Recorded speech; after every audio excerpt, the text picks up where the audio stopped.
Olá, Pedro. Como vão as coisas? Tudo bem, seu Freitas. Já terminamos a montagem da laje. Agora só falta concretar. Antes de concretar, você precisa preparar a parte elétrica e hidráulica que passam por dentro da laje. É isso mesmo que eu vim ver com o senhor, seu Freitas. O que eu tenho que fazer e que materiais que eu vou precisar? Em primeiro lugar, coloque as caixas dos pontos de luz que ficarão embutidos na laje.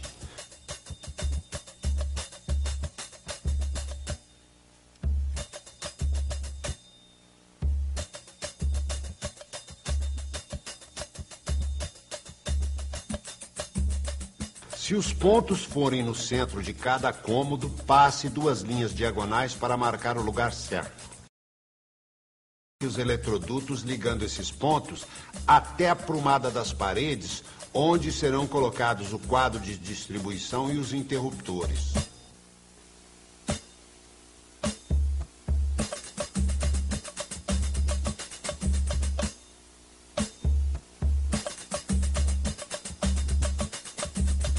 E a parte hidráulica, seu Freitas? Na parte hidráulica, o cuidado que deve ser tomado é no lugar do banheiro do andar de cima. Como assim? Você vai ter que instalar uma caixa sifonada e algumas tubulações para recolher as águas servidas da pia e do chuveiro e o esgoto da bacia sanitária. Essas tubulações vão aparecer no forro do andar de baixo. Eu não tinha pensado nisso, hein? E agora como é que eu vou fazer para resolver esse problema? O melhor jeito é fazer um rebaixo na laje para esconder essa parte da instalação hidráulica. Se for feito com cuidado, o rebaixo pode ficar sobre a porta de entrada sem causar nenhum problema. Opa, bacana. Assim vai ficar bom e não vai chamar muita atenção. Depois disso, já dá para pensar na concretagem. Como você vai fazer o concreto?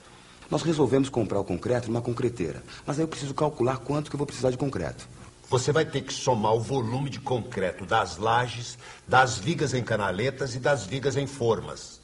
Bom, aí é só eu multiplicar o comprimento, a largura e a altura. Aí eu somo tudo, não é? Isso. No caso da laje, você deve contar 5 centímetros de altura, o que é suficiente para fazer a capa e concretar as juntas das lajotas. No caso da laje, eu tenho 10 metros de comprimento por 3 metros e 20 centímetros de largura e 5 centímetros de altura, que é o mesmo que 0,05 metros.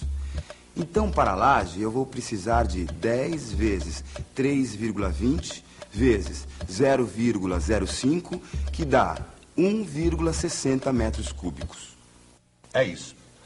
Agora você deve repetir o mesmo cálculo com as medidas de cada tipo de viga. Certo. Aí eu vou chegar no volume total de concreto necessário para essa parte da obra. Convém comprar um pouco a mais para evitar que falte. E no caso da laje, não se esqueça de pedir o concreto com a resistência recomendada pelo fabricante. Mas antes de iniciar a concretagem, você vai ter que tomar algumas providências. Limpe a laje e verifique se todos os elementos estão na posição certa, principalmente as armaduras. No caso das vigas com formas de madeira, use espaçadores de plástico para evitar que a armadura encoste no fundo ou na lateral das formas. Antes da concretagem, molhe bem todos os blocos canaleta, a laje pré-moldada, as formas de madeira e as armaduras.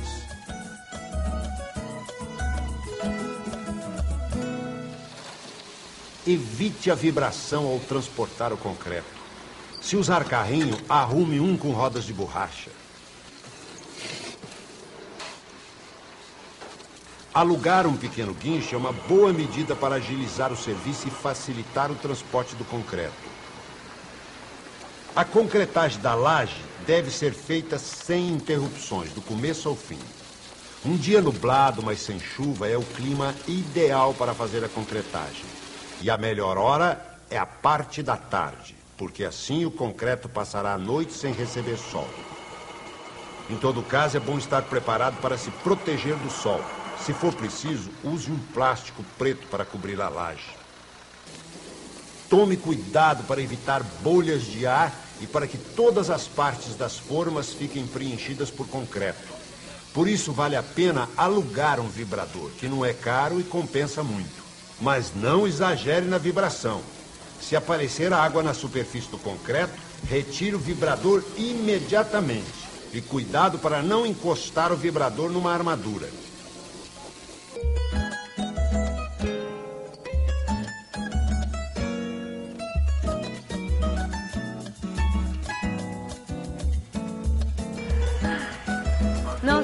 esqueça, concreto não seca, concreto cura.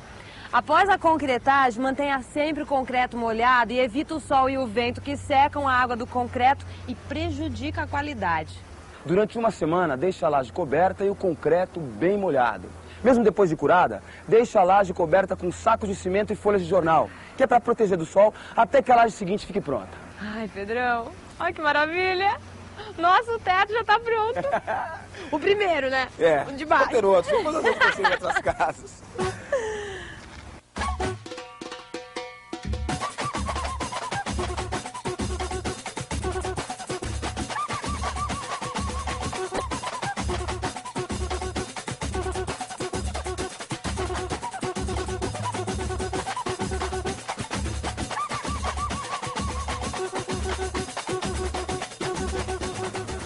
Tô exausta, Pedrão.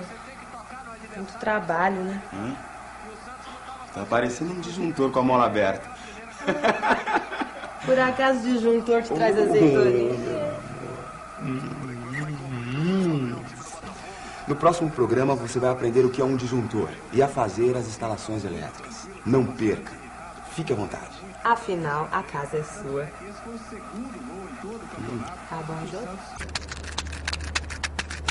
A instalação elétrica, primeiramente, tem que ser feita com conhecimento, seguir planta, usar os padrões dos fios, que existe um padrão de cores, né, neutro, 220 e tal. Acho que tudo isso tem que ser pensado. Tem que ser pensado também a necessidade dentro de uma casa, quanto que vai se usar. Por exemplo, se está se construindo uma casa de 2 quartos, sala, cozinha, então você já tem que pensar que ali não vai ter um consumo mínimo de energia. Então acho que tem que ser pensado tudo isso. E usar material de qualidade, pessoas que saibam fazer. Então tem algumas coisas que tem que quebrar, né? Mas a eletricidade não, eu acho que ela tem que seguir já os conduítes dentro da parede, já com as caixinhas nos locais certos, né? Então o pedreiro ele tem que ter essa preocupação de saber o local da caixinha, ele tem que ter a preocupação de esticar bem a linha também, de nivelar a parede. Tudo isso ele tem que ter mais ou menos uma preocupação de fazer isso aí. A parte elétrica ela é feita junta, ela é feita simultaneamente com a casa. Então quando você faz o piso, você faz o contrapiso, você tem que colocar o conduíte antes. Tá? Esses conduítes é que vão determinar onde vai passar a fiação, né? Então esse conduíte é importante. Se você fizer a casa, concretar e esquecer de colocar o conduíte, você vai ter que quebrar tudo de novo. Então dá muito mais trabalho. Você tem que ser preparado antes, a pessoa tem que saber o que está fazendo, saber onde vai colocar os conduítes. Isso é muito importante para ela poder estar fazendo um trabalho certo e fazer certo a primeira vez, né? Não precisar estar repetindo o trabalho de novo, que vai tornar muito mais cansativo o serviço dela. A emoção vai ser muita. Primeiro porque a gente sabe que foi uma coisa que a gente mesmo que construiu, a gente deu duro. Eu acho que o valor vai ser muito mais. Porque a gente sabe como foi feito, cada tijolinho foi a gente que colocou. Então a emoção vai ser demais. Só em pensar, a gente tá doida que isso aconteça logo, termine logo, pra gente mudar, fazer o acabamento, cada quem vai ter seu acabamento, né? Colocar seu azulejo, tudo isso. Isso é gostoso demais.